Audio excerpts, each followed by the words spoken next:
My daughter, Charlotte, had finished her elementary school entrance exams, and all that was left was to wait for the results.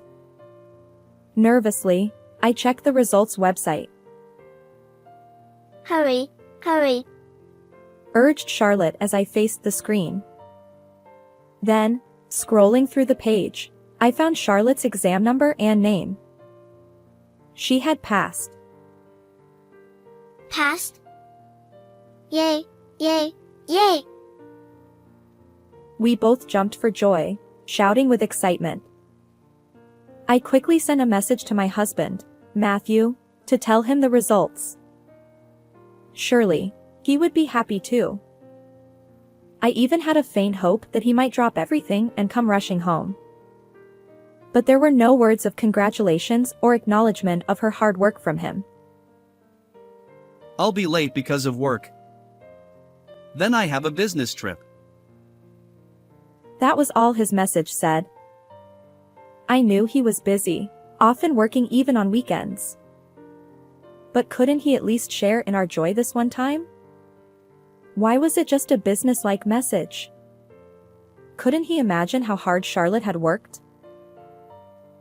3 days later, he came home, looking triumphant. He handed me a souvenir and patted Charlotte on the head. Congratulations on passing. You did it. Daddy, you did it too. Immediately, she pulled out several photos and scattered them in front of him. As soon as he saw them, his face turned pale, and he began to tremble. My name is Linda Smith. I'm a 40-year-old housewife. I got married about 7 years ago, and now I live with my husband, Matthew, and our daughter, Charlotte. When I first met Matthew, he was a company employee, a serious workaholic. I was drawn to the way he laughed innocently like a child. Currently, he has taken over his father James's company and is working hard as the president. He leaves the house early in the morning and usually doesn't come back until after midnight. Being a president is really busy. I muttered to myself while waiting for him in the dark living room. I had imagined that he just sat at a desk approving documents, but apparently, that's not the case. Because he is so dedicated to his work, he leaves all the housework and childcare to me. I'm busy with the company, so I'll leave the house in Charlotte to you. No matter what I consult him about, he always ends the conversation with that. Of course, he doesn't do anything on his days off either. He spends the whole day lounging on the sofa, fiddling with his smartphone. Sometimes, he scatters magazines and comics around and takes naps. Could you at least play with Charlotte a little? I said in exasperation, and Matthew got angry. I'm always tense and working hard. At least let me spend my days off as I please. It's a line that doesn't sound like it came from a father. He doesn't do any housework or take care of Charlotte. His attitude of thinking that it's enough just to work left me speechless. Charlotte had just started kindergarten, but her uniqueness stood out right away. When the teacher spoke to her, she seemed distracted, and it was hard to tell if she was listening or not. She disliked playing in the mud and even hit a friend who invited her to join. During group activities, she often played alone instead of joining the circle. When she quietly read picture books, she would look at the same book all day and wouldn't lend it to her friends.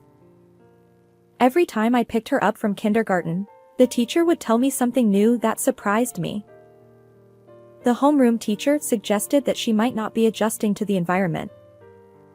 Maybe she didn't know how to interact with her new friends yet. Although she's an only child, she can have normal conversations at home and doesn't seem to struggle with communication. She seemed to play normally at the local park. What's going on with Charlotte? I began to worry that she might be different from other kids since she started kindergarten. I talked to other moms, but they didn't think she was that unusual. I once tried to talk to Matthew about it. Charlotte isn't fitting in at kindergarten? Yes. She seems to play alone all the time and can't seem to play with her friends. Matthew responded with a disinterested, The homeroom teacher suggested that she might have a developmental disorder and that we should get her checked. As soon as he heard the words developmental disorder, he looked puzzled. What? Isn't that when you can't keep track of time or forget things a lot? Charlotte isn't like that. Stop with the developmental disorder stuff. It's embarrassing. He laughed through his nose. Even after that, whenever I brought up Charlotte, he would always laugh it off and dismiss my concerns. If you just discipline her properly, that wouldn't happen. Do your job right. He would end the conversation like that. Despite my repeated attempts to discuss Charlotte's behavior at kindergarten, he gradually started claiming he had work even on his days off and would go out. It felt like I was raising Charlotte all by myself, and the sense of loneliness kept growing. Mommy, Mommy. Cheer up. Here's a flower. Charlotte said, handing me a dandelion with an innocent smile on our way back from kindergarten. The flower, firmly held in her small hand, swayed adorably. Thank you. Mommy is so happy, I said, hugging Charlotte, not wanting to show her my worried face. Despite feeling lonely, I never lost hope. Although Charlotte is still a child, I decided to see her as an individual different from myself, without trying to fit her into a mold. Not everyone is the same, and there are differences in personality and sensitivity. I decided to accept that Charlotte might just be a little different from other kids. Perhaps this unique sensitivity is only temporary, and she might become more typical as she grows. She's only 5, and she'll keep changing for the better. I quietly reassured myself. One day, I was called by the kindergarten teacher. I assumed it was another trouble with friends. Sighing, I drove to the kindergarten. By this time, such calls had become a daily occurrence, and I had grown accustomed to them, for better or worse. The familiarity was frightening, and I found myself oddly excited, wondering what they would say this time. When I arrived at the staff room, the homeroom teacher and the principal came to escort me to the meeting room. As soon as we sat down, the principal said, "Please have Charlotte take an intelligence test." I was so surprised that I was left speechless. My mind couldn't keep up with this unexpected turn of events. Are you saying that my child isn't very smart? I asked. The homeroom teacher quickly interjected. No, it's quite the opposite. She's actually exceptionally intelligent. The teacher pulled out a drawing that Charlotte had made and showed it to me. It depicted pansies and marigolds in a flower bed, and it looked like an accurate sketch. Each petal and leaf vein was intricately drawn, with shadows carefully added. Even though it was a black and white drawing, it gave the illusion that the flowers were actually there. It was not the level of drawing expected from a 5-year-old. Additionally, Charlotte seems to have an exceptional memory.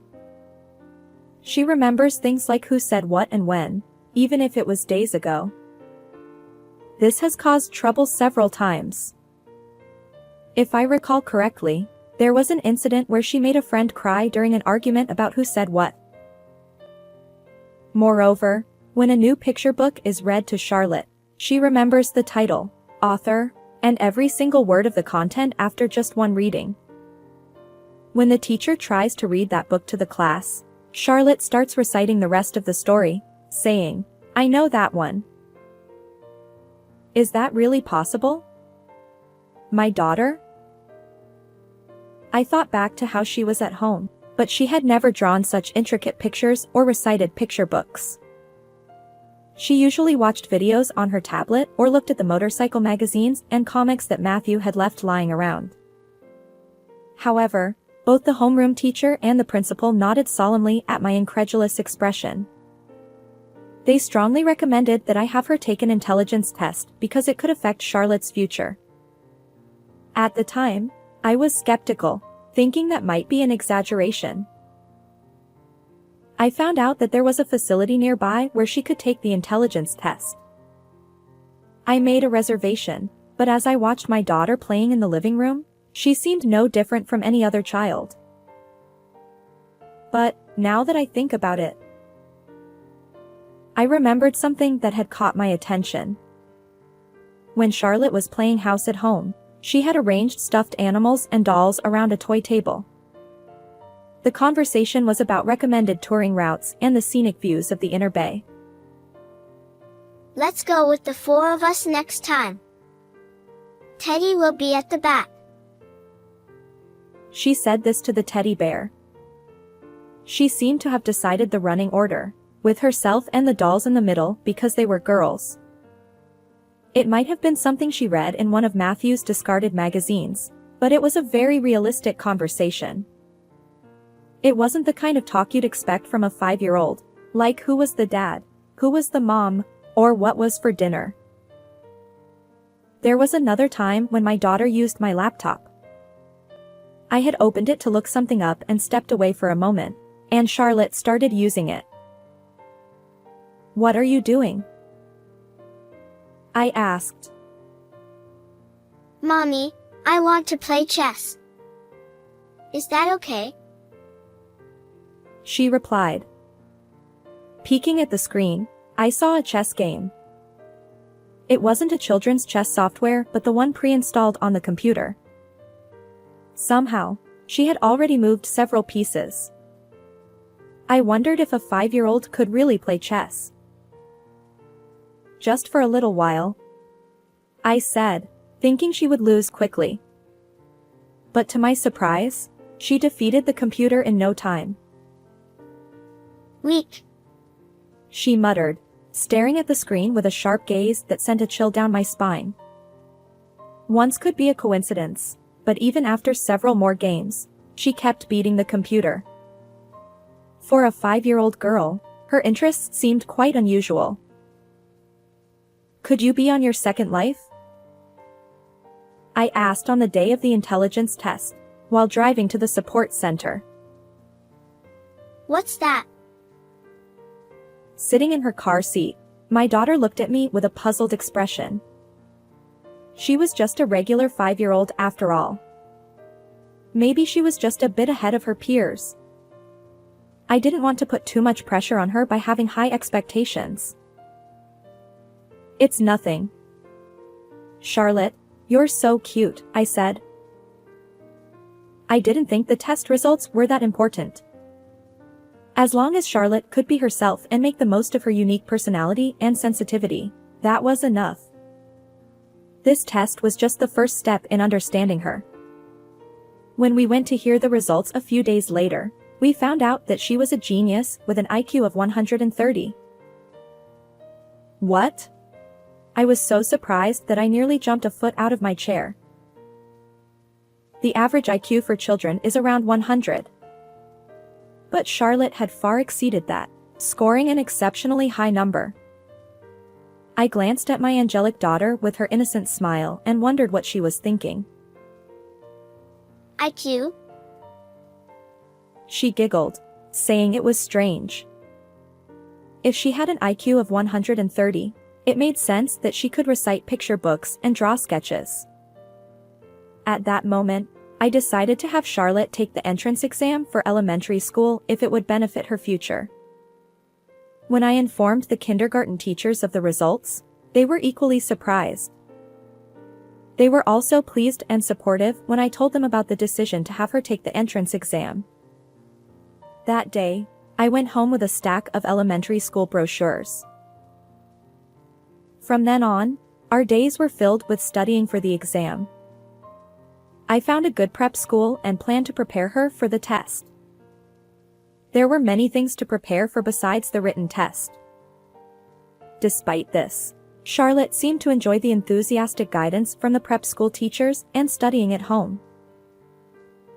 Mommy, what's next? She didn't seem to mind learning new things and applying that knowledge. Once she learned something, she wanted more and more. Like a dry sponge soaking up water, she absorbed everything. She was also good at drawing, using scissors and glue, and was fairly athletic. Her weakness is that she struggles with cooperating with friends and reading the situation around her. Try to listen to the teacher properly, I said. It's boring. The teacher tells you what everyone will do next. She has a schedule. Your friends follow that schedule too. You can't play musical chairs if you don't know when to start. I don't understand the point of playing musical chairs. Why do we play it? There are several reasons, but one is to learn to play by the rules. Oh, I see. When she understood, her face lit up with a smile. When things were explained step by step, she accepted them surprisingly smoothly. As I continued to teach her in this detailed manner, Charlotte gradually started to get along with her friends. The number of troubles decreased significantly, and I felt relieved. On the other hand, Matthew's attitude towards Charlotte was cold. He was rarely home due to working on weekends, so he hardly saw Charlotte. When he passed by the living room where Charlotte was studying, he would snort. I heard people with developmental disorders are only smart in the head. He would say this mockingly and walk away. His attitude irritated me. Matthew, don't say things like that, I said. How could he say such things without even trying to understand Charlotte? Shut up. I'm tired from work, don't raise your voice. He said, covering his ears with his hands, looking annoyed.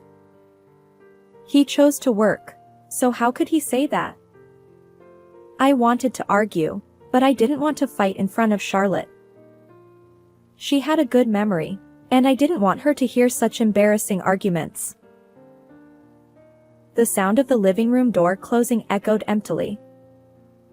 Was Matthew really only thinking about work? This happened several times, and each time I told him to stop. I'm sorry, Charlotte. Don't pay attention to what Daddy says, I told her. Surprisingly, Charlotte seemed unfazed. It's okay, Mommy. Besides, everything Daddy says is a lie. She said this with a smile, but it wasn't a sweet smile. It seemed more like a cunning grin. What did she mean by everything is a lie? I felt a sense of unease about her words, but it would be a while before I understood what she meant. A few months later, the elementary school entrance exam was over, and all that was left was to wait for the results. The exam was apparently more difficult than expected, and Charlotte seemed a bit unsure of herself. She was quite tired and spent a lot of time watching videos absent-mindedly. However, after a week, she started drawing those intricate pictures on large sheets of paper again. She seemed to enjoy drawing, just as she did during her exam preparation. Every day, she would come home and draw, and the number of her drawings kept increasing. Then, the day of the exam results arrived. Nervously, I checked the results website. Mommy, is it there? Is it not? Just a moment, I said, facing the screen while Charlotte urged me to hurry. Scrolling through the page, I found Charlotte's exam number and name. She had passed. Congratulations, Charlotte. You passed. You passed.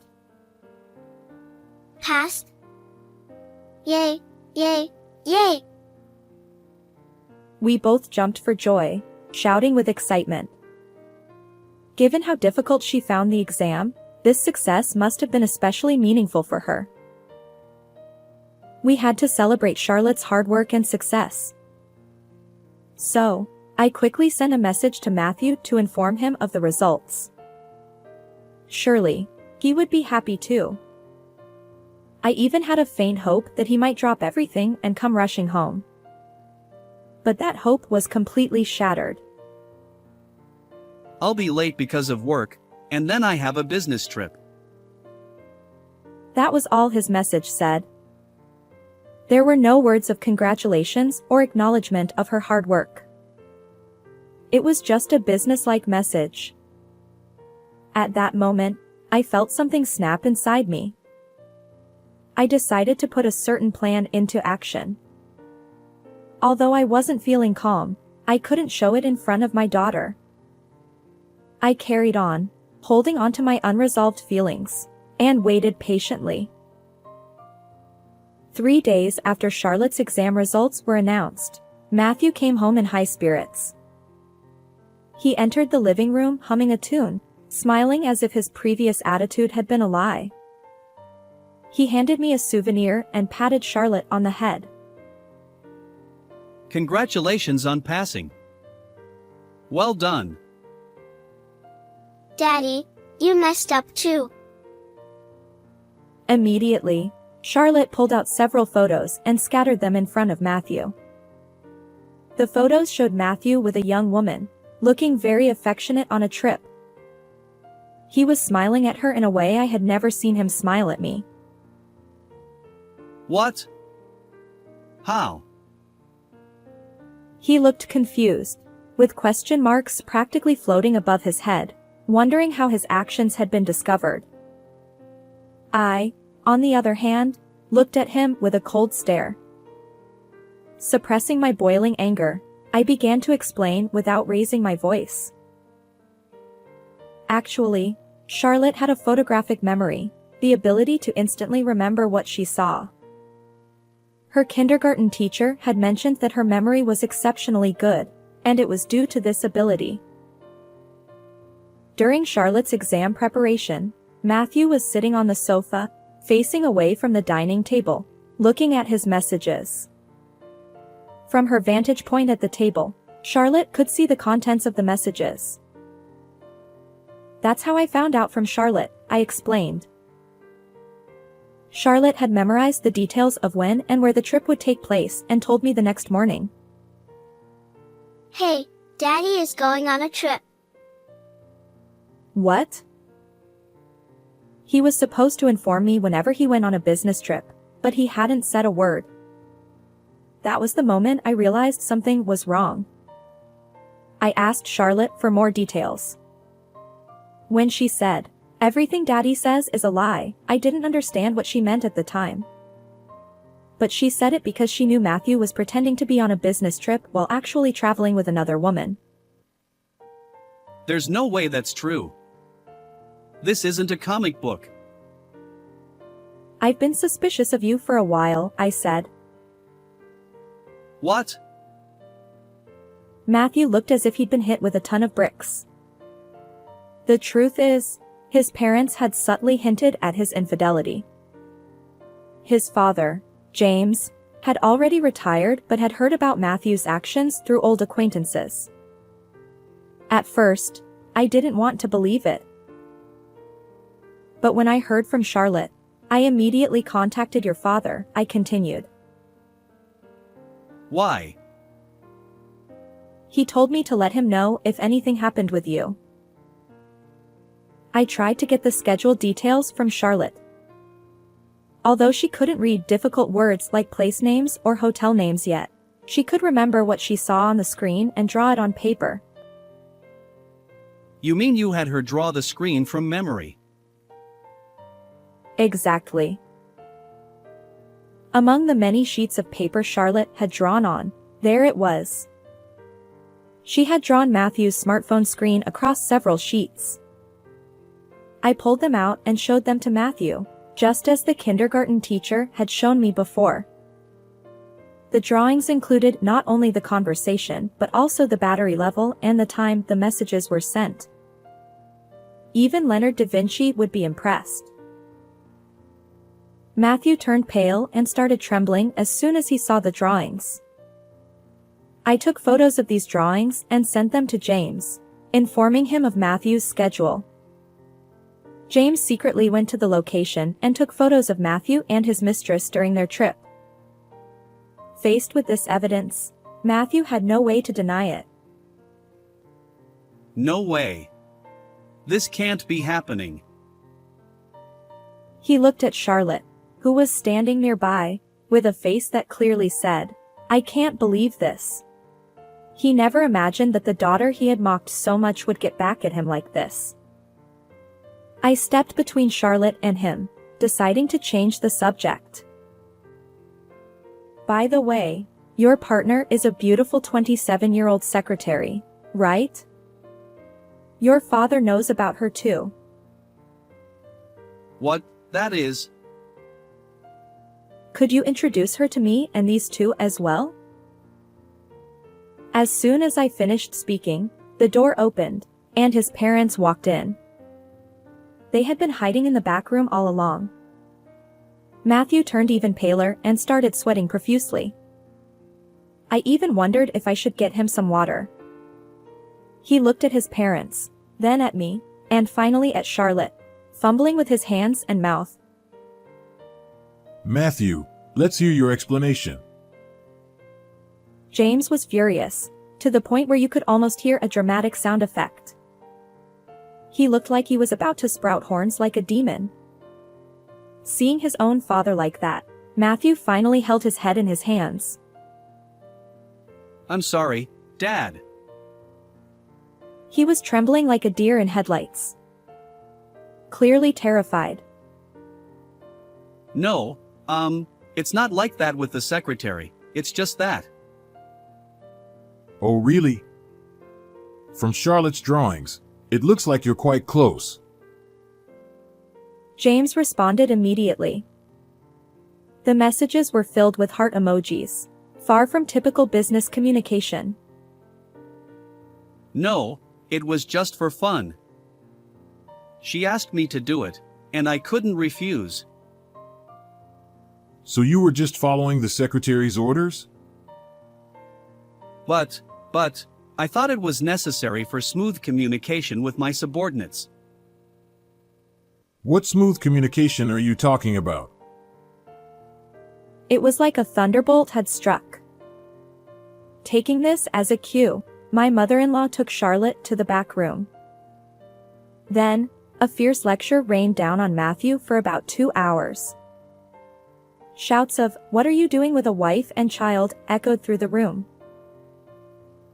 A man who neglects his family cannot be trusted to lead a company. James declared that Matthew would be removed from his position as president and disowned.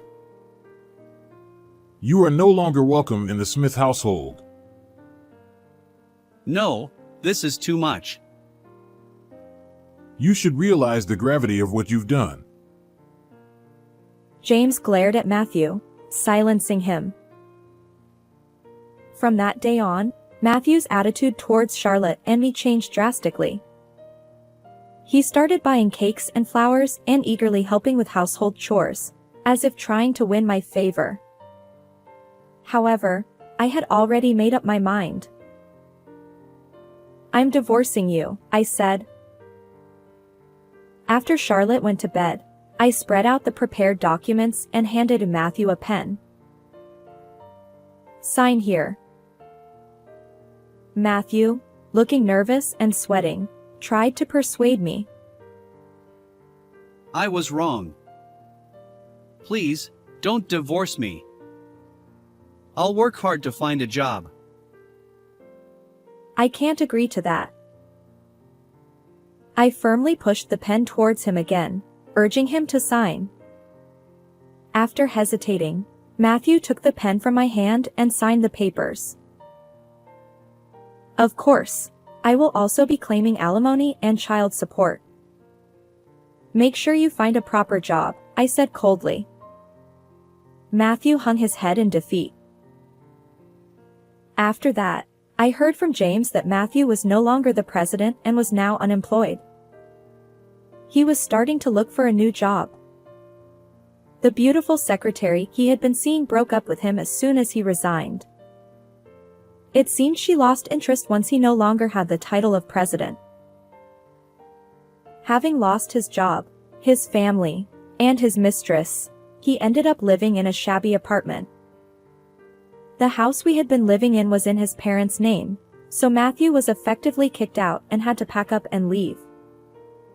It was almost refreshing to think that I wouldn't have to hear his mocking words anymore.